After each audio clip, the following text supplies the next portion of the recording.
आज फिर से मेरे पास गोभी है, गाजर है, आलू है और मटर है। और जैसी सब्ज़ी बनती है मकर संक्रांति के टाइम पे, आज वैसी सब्ज़ी फिर से बनाएंगे।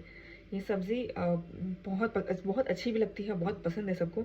इट्स लाइक जितनी बार बनेगा कोई ऐसा नहीं बोलेगा कि अरे फिर से क्यों बना दिया, because it's like it's a taste, mix of taste, like salty भी है बिकॉज ऑफ गाजर, थोड़ा मीठा भी लगता है और खाने में बहुत अच्छा लगता है। लाइक बेसिकली जैसे आप शादी पार्टी में खाना खाते हो, सब्ज़ी खाते हो, ये वैसा बनता है।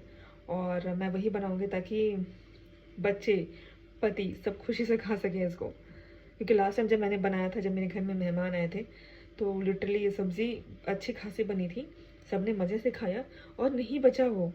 मुझे लगता है रात में बना और नेक्स्ट मॉर्निंग तक ख़त्म हो गया। तो आज फिर से बनाएंगे वो सब्ज़ी।